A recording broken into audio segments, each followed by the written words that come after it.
Hello friends, this is Pinky. Welcome to logical thinking. I hope आप सब अच्छे होंगे, मस्त होंगे, तंदुरुस्त होंगे। आज का हमारा टॉपिक है रेगुलर पॉलीगन। ये भी काफ़ी इंपॉर्टेंट है और इसमें से भी एक क्वेश्चन आप कोई भी एग्ज़ाम उठा के देख लेना, आपको ज़रूर मिलेगा। और इसमें जो क्वेश्चन बनते हैं वो काफ़ी ईजी बनते हैं अगर आपने 2-3 इसके फॉर्मूले याद रख लिए तो। 3 फॉर्मूले या 4 फॉर्मूले हैं जो आपको याद होंगे तो इन टॉपिक को बहुत आराम से कर लोगे और इसमें भी आपका 1 नंबर जो है वो आपका फिक्स हो जाएगा। ओके, टाइम वेस्ट ना करते हुए अपना टॉपिक देख लेते हैं। सबसे पहले हमें यहाँ पे कुछ फॉर्मूले दिए गए हैं, उनको हमें यहाँ पे याद करना पड़ेगा, तभी हम ये क्वेश्चन कर पाएंगे, वरना तो नहीं कर पाएंगे।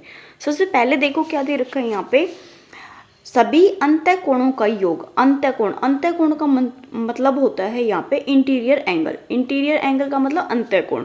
यहाँ पे क्या फॉर्मूला होगा आपका, 180 n-2। क्या होगा, 180 n-2। ये आपको याद होगा तभी ये फॉर्मूला लगा पाओगे, वरना आपको प्रॉब्लम आएगी। ज़्यादा हार्ड भी नहीं है, इजी फॉर्मूले हैं। आपने ये फॉर्मूला आपने पहले भी किए होंगे, ठीक है। तो सबसे पहले हमारा क्या है, इंटीरियर एंगल निकाल दो, सम ऑफ इंटीरियर एंगल। और यहाँ पे साथ में क्या है, एवरी इंटीरियर एंगल। सभी अंतःकोणों का योग कितना होता है, 180 n-2। ओके, जो यहाँ पे n होता है ये हमें गिवन होता है। The sum of every exterior angle. Exterior angle मतलब बाहर जो एंगल बनता है वो हमारा फिक्स है। यहाँ पे कितना होता है, 360। यहाँ पे एवरी का ध्यान रखना, ये किसका है, एवरी, ठीक है। The sum of interior angle और यहाँ पे एक्सटीरियर एंगल, जो हमारा सम होता है इंटीरियर एंगल और एक्सटीरियर एंगल का, वो हमेशा कितना होता है, 180। ये भी बहुत ज़्यादा यूज़ होता है। आप इसको ऐसे भी याद रख सकते हो कि अंतःकोण और बाह्य कोण का जो सम होता है, जो योग होता है, वो 180 डिग्री होता है। अगर हमें बाह्य कोण निकालना हो, एवरी बाह्य कोण का सम निकालना हो, तो वो हमारा 360 होता है। उसके बाद अगर एवरी इंटीरियर एंगल निकालना हो, वो होता है हमारा 180 n-2। काफ़ी इजी है, बिल्कुल भी हार्ड नहीं है अगर आप करोगे तो। नेक्स्ट देख लेते हैं। नेक्स्ट देखो, हमारे 3 फॉर्मूले आते हैं जिसमें से एक डायगोनल का है, वो आपको पता भी होगा, वरना ये जो है ये काफ़ी इजी है। अब देखो, एवरी इंटीरियर एंगल, यहाँ पे भी क्या है, प्रत्येक अंतःकोण। यहाँ पे प्रत्येक अंतःकोण था, वहाँ था प्रत्येक अंतःकोण का योग। दोनों में डिफरेंस देखो, वहाँ पे सम था और यहाँ पे क्या है, एवरी इंटीरियर एंगल, वो होता है हमारा 180 n-2 अपॉन में n। ये जो पूरा जो फॉर्मूला है ये होगा हमारा 180 n-2 अपॉन में, अगर हमने n कर दिया तो ये हमारा किसका बनेगा, एवरी इंटीरियर एंगल बनेगा। अगर हम इसमें से n को हम रिप्लेस कर दें या ख़त्म कर दें तो ये जो फॉर्मूला होगा ये हमारा सम का होगा इंटीरियर एंगल का। ओके, थोड़ा सा डिफरेंस है, ज़्यादा नहीं है। तो यहाँ पे देखो, प्रत्येक बाह्य कोण कितना होगा, 360 अपॉन में n होगा। ये भी काफ़ी इंपॉर्टेंट है जो है ना। ये तो 6 फॉर्मूले हैं, तो ज़्यादा हार्ड तो है नहीं, सारे के सारे इंपॉर्टेंट है, ये आपको सारे करने होंगे। नेक्स्ट देखेंगे the number of the diagonals. Number of the diagonals ये बहुत इजी है और ये फॉर्मूला आपको याद होना ही चाहिए।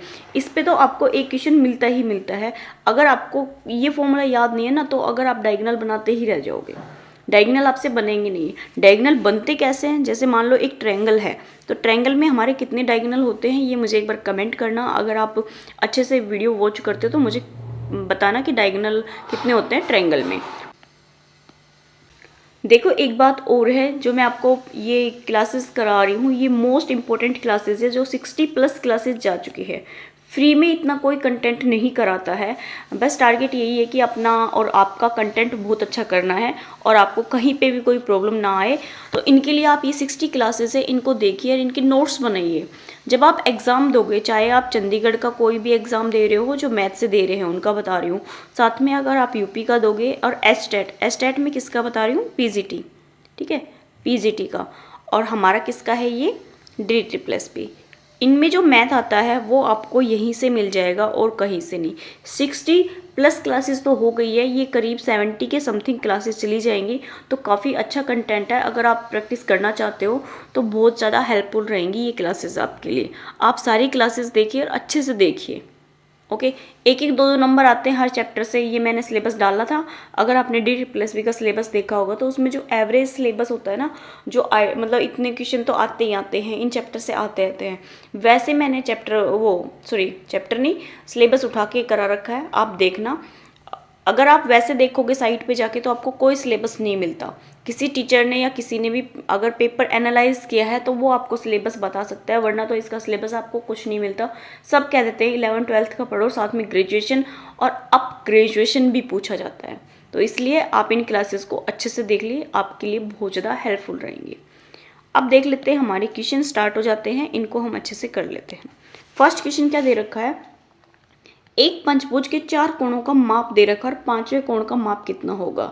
यहाँ पे हमें पेंटागन दे रखा है और पेंटागन में हमें कितने का दे रखा है, एंगल 4 एंगल्स दे रखे हैं और हमसे जो 5th एंगल है वो पूछा है। तो सबसे पहले हम यहाँ पे क्या करेंगे, हमें ये तो पता हो कि पेंटागन, जो पेंटागन होती है उसमें एंगल्स होते, मतलब एंगल्स का जो सम होता है ना वो होता कितना है। तो सबसे पहले हम एंगल्स का सम निकालेंगे। तो क्या होता है हमारा 180 n-2 होता है। ओके, तो यहाँ पे 180 n कितना है 5 - 2, तो यहाँ पे हो जाएगा 180 इंटू में 3 मल्टीप्लाई करेंगे तो 0 4 और यहाँ पे कितना आ जाएगा 5। अब देखो यहाँ पे टोटल जो सम होता है इंटीरियर एंगल का वो तो कितना हो गया 540। अब जो हमें दे रखे हैं 4 एंगल्स उनका भी तो सम पता होना चाहिए कितना है, तो उनको ऐड कर देंगे 130 85 108 और 8 और 2, तो यहाँ पे 10 15 हो गया 1 16 16 और 4 20 1 2 और 2 4, यहाँ पे कितना हो गया 405। 4 जो एंगल्स से तो हमारे फोर्स एंगल्स दे रखे हैं जो हमें गिवन है उनका सम तो कितना है 504 और होता कितना है टोटल 540। तो इसको हम इसमें से माइनस कर देंगे तो हमारा कौन सा एंगल्स आ जाएगा, यहाँ पे 5th एंगल आ जाएगा जो कि 135। कितना आएगा 135। ऑप्शन नंबर हमारा यहाँ पे सेकंड सही हो जाएगा। ओके, क्या किया है, पहले हमें ये पता होना चाहिए कि जो पेंटागन होता है उसमें एंगल्स का सम कितना होता है, तो वो हमने निकाला 540। अब इसने जो 4 एंगल्स दे रखे हैं उनका ऐड कर दिया, वो हमारे 405 थे। 5 में से 4 को माइनस करेंगे तो ओबियसली हमारा जो 5th एंगल है वो निकल आएगा। ओके, नेक्स्ट देख लेते हैं। अब देखो जो नेक्स्ट क्वेश्चन दे रखा है, एक सप्तभुज के जो एंगल्स दे रखे हैं वो हमें किस में दे रखे हैं, यहाँ पे रेशियो में दे रखे हैं और पीछे हमें एंगल्स डायरेक्ट क्लियर कर रखे थे, उसने जो एंगल्स है वो कितने का है और यहाँ पे हमें रेशियो में दे रखा है, ठीक है, के अनुपात में, तो इसका न्यूनतम कोण पूछा है, तो जो मिनिमम एंगल है वो पूछा है। तो मिनिमम के लिए तो हमें पता है 1 से मल्टीप्लाई करेंगे वही मिनिमम आएगा। तो सबसे पहले यहाँ पे जो हमारे सप्तभुज है जिसको हम ऑक्टागन कहते हैं, ऑक्टागन नहीं कहते भैया, सेप्टागन कहते हैं। ऑक्टागन तो 8 होता है ना, ये गलत है, ठीक है, ये क्या है सप्तभुज है। ओके, तो यहाँ पे सबसे पहले हमें एंगल्स का सम पता होना चाहिए। तो 180 और n कितना 7 - 2, तो यहाँ पे हो जाएगा 180 इंटू में 5 0 0 और 9 कितना हो गया 900। अब 900 तो इनका सम आ गया। अब हमें यहाँ पे पता होना चाहिए इनका सम कितना होगा, जो एंगल्स दे रखे हैं इनका। ये सम को हम जब डिवाइड कर देंगे इससे तो वो हमारा किसका आ जाएगा, एक एंगल का आ जाएगा, उसको हम 1 से मल्टीप्लाई करेंगे तो वही एंगल आ जाएगा। तो यहाँ पे देखो 8 हो गए, 8 और 7 15, 15 और 5 हमारे कितने हो गए 20, 20 और 5 हमारे कितने हो गए यहाँ पे 30। तो यहाँ पे टोटल एंगल कितने, जो एंगल्स का सम है वो कितना है यहाँ पे 900 और जो एंगल्स दे रखे हैं उनका कितना है यहाँ पे 30। तो इसको कट कर देंगे तो कितने का आ गया एंगल हमारा 30 डिग्री का। ये एंगल नहीं आया, जो रेशियो में जो नंबर कटा है वो हमारा 30 आ गया। अब इसने बोला क्या है मिनिमम, मिनिमम कितना है हमारे यहाँ पे 1 से मल्टीप्लाई करेंगे तो हमारा आंसर कितना हो जाएगा यहाँ पे 30, जो कि ऑप्शन नंबर हमारा सेकंड दे रखा है। अगर इसमें हाईएस्ट पूछे, ठीक है, मैक्सिमम एंगल पूछे तो वो हो जाएगा हमारे यहाँ पे 240। तो सिर्फ डिफरेंस किस चीज़ का है, यहाँ पे इस लाइन का, ये मिनिमम है या मैक्सिमम। तो जो लास्ट लाइन होती है उसको अच्छे से पढ़ा करो, क्योंकि हमें ये नहीं पता होता, हम जल्दी जल्दी में निकाल देते हैं, या तो मिनिमम निकाल देते हैं या मैक्सिमम निकाल देते हैं। तो लास्ट वाली लाइन को बहुत अच्छे से पढ़ा करो ताकि आपको क्लियर हो जाए कि पूछा क्या एग्जाम में। और कई बार तो ये होता है कि आपको दोनों ही ऑप्शन दिया रखता है, जैसे इसमें मैक्सिमम का नहीं दे रखा है बट ऑप्शन में कई बार वो मिनिमम भी दे देता है, मैक्सिमम में हम जल्दी के चक्कर में उस चीज़ को स्किप कर जाते हैं कि उसने पूछा क्या है। ओके, नेक्स्ट देख लेते हैं। नेक्स्ट क्या आता है यहाँ पे, how many diagonal does an octagon have, मतलब ऑक्टागन में हमारे कितने डायगोनल होते हैं, एक अष्टभुज के कितने विकर्ण होते हैं, कितनी भुजाएं यहाँ पे अष्टभुज। अष्टभुज का मतलब यहाँ पे कितना हो गया 8 भुजाओं वाली जो आकृति होती है उसमें हमारे डायगोनल पूछा है। तो यहाँ पे जो फॉर्मूला था वो क्या था, n × n - 3/2, ये हमारा डायगोनल का फॉर्मूला है। किसका है? डायगोनल का। तो यहाँ पे हम पुट कर देंगे 8 इंटू 8 माइनस 3 अपॉन में 2, 2 से काटेंगे तो कितना आ जाएगा 4, 4 इंटू में 5 कितना आ जाएगा यहाँ पे 20। तो हमारे जो ऑक्टागन होते हैं उसमें एंगल कितने आएंगे? 20 एंगल आ जाएंगे। ओके, काफ़ी अच्छा क्वेश्चन था और ये आता भी है डायगोनल वाला। तो नेक्स्ट देखते हैं। ए polygon has 27 diagonal, find the number of its side. अब देखो जो डायगोनल्स है ना वो दे रखे हैं और हमसे साइड पूछिए कि जो बनेगी आकृति वो कितनी साइड से बनेगी। तो डायगोनल दे रखा है, तो डायगोनल कितने हैं यहाँ पे 27। फॉर्मूला क्या है? n into n minus 3 upon में 2। अब 2 से इसको मल्टीप्लाई कर देंगे तो कितना हो जाएगा 54। Okay, n into n minus 3। कभी भी आप ये जो इक्वेशन आती है इसको सोल्व करने में मत बैठना, कभी भी। आपको फॉर्मूला पता है और ये पता है, आपसे भुजाओं की संख्या पूछिए तो जो ऑप्शन दे रखे हैं इन्हीं में से कोई एक आंसर होगा। तो इसमें हम पुट कर करके देख लेंगे किसका आंसर हमारा कितना आ जाएगा। यहाँ पे 54 लगा लो या आपका 27 लगा लो, कुछ भी लगा लो, दोनों में से एक आ जाना चाहिए। तो आपने यहाँ पे पुट करके देखा, सबसे पहले हमने यहाँ पे 9 को ही ले लिया, तो 9 को हम लेंगे तो 9 हो जाएगा। 9 में से 3 को माइनस करेंगे तो कितना आ जाएगा यहाँ पे 6। तो 9 6 54, ये तो फर्स्ट ही ऑप्शन हो गया। कौन सा हो गया? फर्स्ट ही हो गया। अगर इसमें हमारा 54 नहीं आता, मान लो कोई और नंबर होता, तो हम 10 को लगा के देखेंगे तो यहाँ पे 10 आ जाएगा, 10 में से 3 जाएगा तो हमारा कितना आ जाएगा यहाँ पे 7, तो 70। ऐसे आपको ऑप्शन है ना लगा के देखना है। इससे अगर आप करोगे तो आपकी क्वाड्रिक इक्वेशन बन जाएगी और उसको फैक्टर करने में टाइम वेस्ट होगा। तो कभी भी आप इससे मत कीजिए, हमेशा आपको ये वाला मेथड यूज़ करना है, ऑप्शन वाला। इन वाले क्वेश्चन में अगर डायगोनल दे रखा है तो साइड पूछे तो आपको फॉर्मूला यूज़ करके ही निकालना पड़ेगा। नेक्स्ट देखते हैं। नेक्स्ट आता है हमारे यहाँ पे एक समबहुभुज के बाह्य और अंतः कोण का आपको रेशियो दे रखा है और बहुभुज की भुजाओं की संख्या पूछी है। मतलब इंटीरियर एंगल और जो एक्सटीरियर एंगल है दोनों का रेशियो दे रखा है। क्या दे रखा है? रेशियो दे रखा है। और आपसे पूछा है कि what is the number of side of the polygon, number of the side पूछी है। तो यहाँ पे हमें क्या करना है, इंटीरियर एंगल और जो एक्सटीरियर एंगल का जो सम होता है वो कितना होता है हमारा 180 होता है। तो उसी को हम यूज़ करके यहाँ पे निकालेंगे। तो सबसे पहले देखो क्या करेंगे, हम यहाँ पे रेशियो दे रखा है तो रेशियो में कोई भी हम नंबर लेट कर लेते हैं, नंबर नहीं कोई अल्फ़ाबेट्स ले लेते हैं, पी ले देते हैं। तो यहाँ पे 1p प्लस में 4p इक्वल हो जाएगा यहाँ पे 180 की। 180 कैसे लिया? क्योंकि इंटीरियर एंगल जो एक्सटीरियर एंगल होता है उन दोनों का सम हमारा यहाँ पे 180 डिग्री होता है। तो यहाँ पे 5p इक्वल टू 180, 5 से काटेंगे तो कितना आ जाएगा, ये p की वैल्यू 5 15 5 30 36।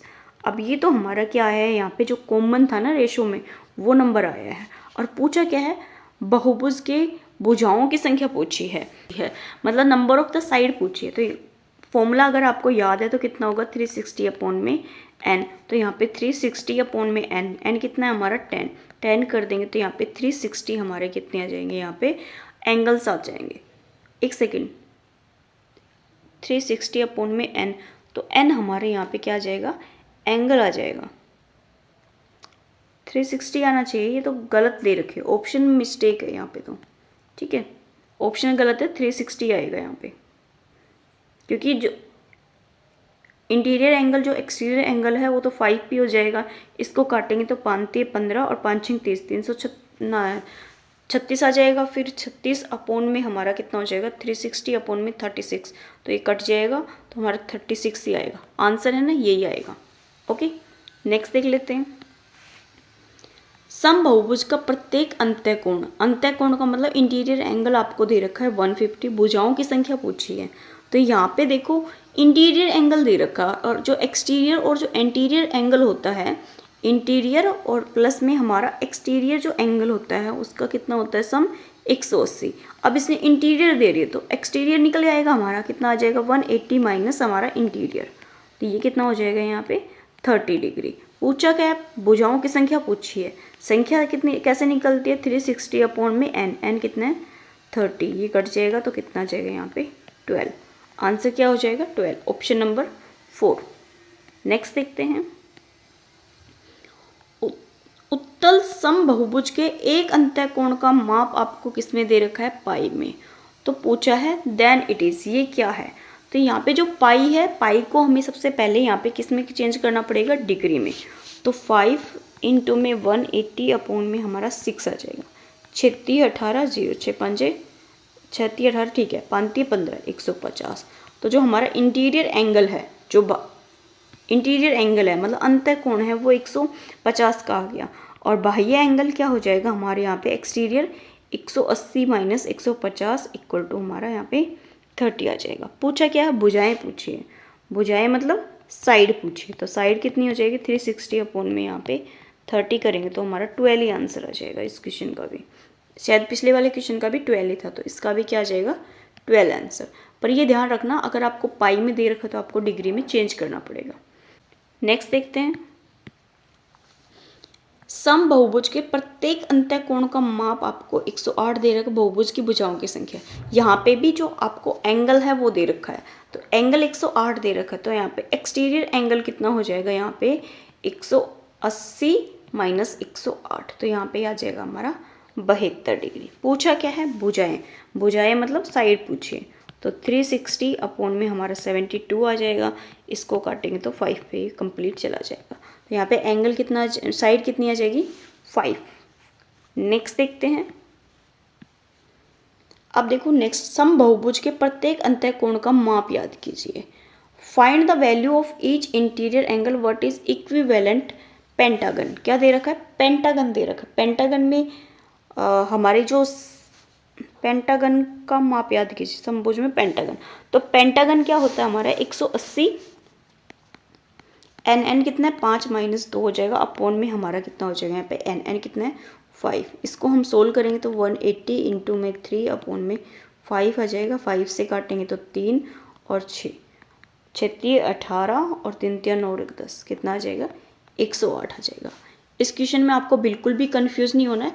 यहाँ पे जो पेंटागन है ना, इससे याद रखना है, जो पंचभुज है इसके याद रखना कि हमारा जो एवरी इंटीरियर एंगल का जो फॉर्मूला है ना वो लगेगा। एवरी इंटीरियर एंगल कितना होता है 180 कह लो, या आप n माइनस 2 अपॉन में n, ये भी होता है। इसको अगर आप मल्टीप्लाई कर दोगे तो 180 n माइनस 360 अपॉन में n, हम ये भी बोल सकते हैं। तो आपको ये मिल जाए फॉर्मूला, चाहे ये मिल जाए, बट आपको पता होना चाहिए ये इसी का ही है।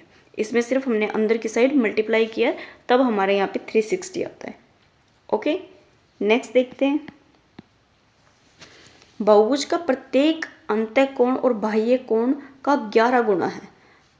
क्या दे रखा है, जो हमारा एक एंगल है प्रत्येक अंतः कोण इंटीरियर एंगल का जो बाह्य एंगल है वो 11 गुना है। तो भुजाओं की संख्या बताइए। तो यहाँ पे 11 टाइम क्या है, ये एक्सटीरियर एंगल है, तो इसका मतलब दोनों का 11 गुना है ना। तो एक हमारा 11 है, तो एक क्या है 1 है। 1 का 11 गुना हो गया, ये 1 का 11 गुना हो गया। और इन दोनों का जो सम होता है इंटीरियर और एक्सटीरियर का वो कितना होता है 180। तो यहाँ पे इन दोनों का सम कर देंगे 12 n करें तो इक्वल टू क्या हो जाएगा 180। n की वैल्यू निकालेंगे तो 12 एकम 12 6 और 12 पंजे हमारे कितने हो जाएंगे यहाँ पे 60। तो जो n की वैल्यू है वो कितनी आ गई 15। तो यहाँ पे क्या पूछा है, भुजाओं की संख्या याद कीजिए। अब यहाँ पे भुजाओं की संख्या पूछिए, तो यहाँ पे 360 अपॉन में हम 15 कर देंगे। 15 दूनी 30 और 15 चौके 60, कितना आ जाएगा 24। ऑप्शन नंबर हमारा यहाँ पे 4 ठीक हो जाएगा। ओके, अच्छा था क्वेश्चन। नेक्स्ट देखते हैं, अब देखो नेक्स्ट क्वेश्चन क्या दे रखा है, the sum of the all interior angle of a polygon. यहाँ पे सम दे रखा है किसका, इंटीरियर एंगल का, और यहाँ पे भी हमसे साइड पूछी है। तो जो फॉर्मूला है 180 n माइनस 2 इक्वल किसके दे रखा है 1080 के। तो 0 से 0 और 18 छिके हमारे कितने हो जाएंगे यहाँ पे 108। तो n माइनस 2 की वैल्यू कितनी हो जाएगी यहाँ पे 6। n इज इक्वल टू कितना हो जाएगा 8। तो यहाँ पे जो n है वो कितना निकला है 8 निकला है। और पूछा क्या है, भुजाओं की संख्या। तो इसका मतलब n की वैल्यू हमारे यहाँ पे कितनी हो जाएगी 8। ऑप्शन नंबर हमारे यहाँ पे सेकंड ठीक हो जाएगा। नेक्स्ट देखते हैं, the value of each exterior angle of the 10 side regular polygon will be. 10 भुजाओं वाले सम बहुभुज के प्रत्येक बाह्य कोण का मान पूछा है। कौन सा पूछा है, बाह्य। अब जो बाह्य एंगल में भुजाएं दे रखी है, जो हमारी साइड होती है वो किसके इक्वल होती है यहाँ पे 360 अपॉन में n। तो साइड की वैल्यू दे रखी है, साइड कितनी है 10 इक्वल टू हमारा 360 अपॉन में n। तो यहाँ पे ये कट जाएगा, n की वैल्यू कितनी आ जाएगी यहाँ पे 36। जो n की वैल्यू आती है वही हमारी क्या होती है यहाँ पे एक्सटीरियर एंगल होता है, ठीक है। और यही हमारा क्या होता है बाह्य एंगल। तो यहाँ पे वैल्यू कितनी आ गई 36। ऑप्शन नंबर हमारा यहाँ पे 4 ठीक हो जाएगा। नेक्स्ट देख लेते हैं। नेक्स्ट और लास्ट क्वेश्चन है ये, एक समबहुभुज की 15 भुजाएं, प्रत्येक अंतःकोण का माप याद कीजिए। अब देखो जो रेगुलर पॉलीगन है उसमें साइड कितनी दे रखी है यहाँ पे 15, और वैल्यू किसकी पूछी है इंटीरियर एंगल की पूछी थी। पिछले वाले क्वेश्चन में एक्सटीरियर की पूछी थी, यहाँ पे इंटीरियर की पूछी थी। फॉर्मूला वही होगा, बस थोड़ा सा चेंज हो जाएगा। क्या 15 इक्वल टू हमारा 360 अपॉन में n हो जाएगा। तो जो 15 है काटेंगे तो 15 दूनी 30 और 15 चौके 60। तो n की वैल्यू कितनी आ गई 24। ये क्या है हमारा बाह्य एंगल आया है। अब हमें निकालना है इंटीरियर, अंतःकोण निकालना है। अंतःकोण निकालना है इसका मतलब अंतःकोण और जो बाह्य कोण होता है दोनों का सम होता है 180। तो यहाँ पे कितना हो जाएगा 180 माइनस 24, ठीक है। माइनस करेंगे तो 6, 7, 2, 5 और 1 कितना आ जाएगा 156। मैच हो रहा है, ऑप्शन नंबर हमारा फर्स्ट मैच हो रहा है। ओके, काफ़ी अच्छा था ये वाले क्वेश्चन भी। अगर आपने यहाँ पे छोटी सी चीज़ मिस्टेक कर दी, अंतःकोण पूछा है या आपसे बाह्य कोण पूछा है, तो आपको दिक्कत हो जाएगी। इसलिए अच्छे से पढ़ना है क्वेश्चन को और अच्छे से अटैम्प्ट करना है। कुछ भी नहीं था, अगर आपने अच्छे से देखा है तो यहाँ पे एक फॉर्मूला हमारा ये वाला यूज़ हुआ है 180 इंटू n-2 ये फॉर्मूला, और साथ में हमारा जो एक्सटीरियर एंगल होता है प्लस हमारा इंटीरियर एंगल होता है उनका दोनों का सम होता है 180। दूसरा क्या हुआ है, अगर हमसे साइड पूछी है, साइड का क्या होता है 360 अपॉन में n वो आपको गिवन देता है या साइड देता है, दोनों में से एक चीज़ मिलेगी। और उसके बाद हमारे यहाँ पे एवरी इंटीरियर एंगल का भी पूछा है, तो वो कितना होता है यहाँ पे 180 इंटू n-2 अपॉन में n होता है। और साथ में हमारा जो डायगोनल का फॉर्मूला है वो हो जाएगा यहाँ पे n इंटू n-3 अपॉन में 2। ये है, इसके अलावा इस चैप्टर में आपको कुछ भी नहीं मिलेगा। ये मोस्ट इंपॉर्टेंट है। अगर आपको ये सारी चीज़ें याद है 1, 2, 3, 4, 5 और एक हो रहा है ना, एक रहेगी शायद। अगर वो 6 फॉर्मूले थे, अगर ये 6 के 6 फॉर्मूले अगर आपको अच्छे से याद है तो आप ये समझ लेना आपका इस चैप्टर में 1 नंबर पक्का हो जाएगा। ओके, आज की इस वीडियो में इतना ही, मिलते हैं नेक्स्ट वीडियो में। तब तक के लिए थैंक यू।